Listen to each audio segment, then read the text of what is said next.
What do YouTube? It's your boy the Calm King coming at you with another Mekk-Knight deck profile as promised. Like I said, I'm gonna provide you guys with different variants of the deck. This time we got Runick Mekk-Knights. Yes sir, you heard it correctly. So with that being said, let's get straight into it.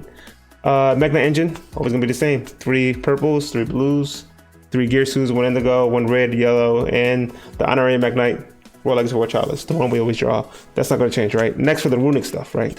We got 2 field spells. I think I might be playing a 3rd in the future, but I'm not too sure. But as of right now, we're playing 2. Okay, and then for the Runick spells, we got the tip, the freezer curses, destruction, and flashing fire. All 3 odds because they're all crucial for like pretty much every widespread version of every deck in the meta, right?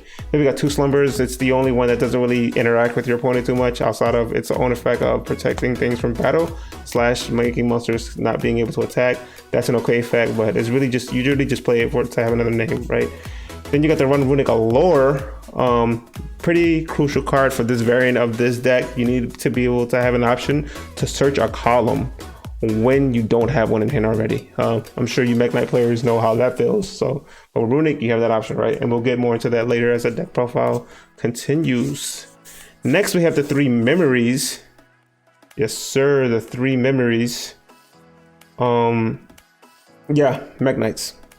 What is there more to say? Then we got the 2 talents. No, nothing crazy there. 1 succession, 1 key, 3 secrets. Those are just Mekk-Knight cards that we always been playing since the dawn of time, right? Main deck's pretty dope. Changes that I will make, like I said, the 3rd fountain, possibly, maybe, not too sure. Triple talents, it's definitely a flex spot. Possibly fitting the 3rd slumber, maybe, not too sure. Still testing this deck out more, been playing it a lot, pretty dope. And I like it a lot. So what this deck does that other variants of Mekk-Knights can't do consistently is being able to go first. And that's pretty dope because every single Runick spell says summon a monster to the extra martial zone. So, you know, with that, that's just Mekk-Knight combo going first. Got something extra martial. Remember those good old days when we had 3 instant fusions? Activate instant fusion, extra martial zone going first, set a column, Mekk-Knight combo.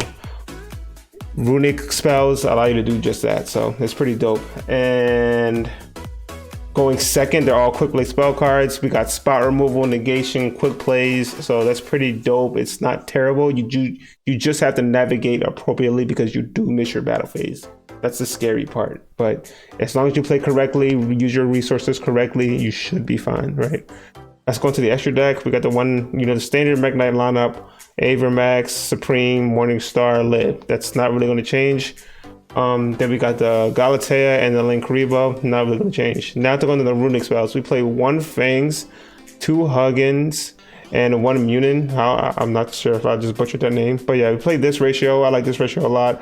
The Huggins is pretty crucial getting to the field spell, and then the Munin. So this is how you search a back row, a column, right? So you summon the Munin, discard a card, and then you search the Allure, which is a Runick continuous spell card, and now then you activate it, and that's 2 on the column. You can do Mekk-Knight stuff.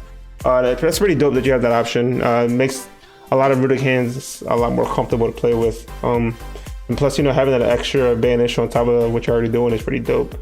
Then we got the 1 Dengarson and 1 Zeus, pretty standard. And then with the side, I'm not really going to go too much to the side. It's pretty much what you guys want it to be because, as the format changes, side's always going to change. Then you gotta factor in your guys' preferences, your locals, so there's really not too much to go into with the slide deck. Just have a pretty standard slide deck. I guess Lightning Storm and Evenly, I think, are standard. Bystials are up to you. I don't know what you guys got at your locals. If we're talking about the actual format, I guess you have to decide the Bystials because tiers are so, they're everywhere. So you gotta have the Bystials. But in terms of the main deck, like I said, the changes I will make are probably a 3rd slumber, a 3rd, and a 3rd fountain. I'd like to possibly fit each of those in there. I guess I could take out the triple T's, but we'll test more. I do like this variant of the deck a lot. I'm gonna be honest, guys. This variant of the deck is pretty fun. It's pretty consistent in going first when they make you go first, and then going second, being able to break boards with the Runick spells is pretty dope. Setting them back and then getting your advantage back with the fountain.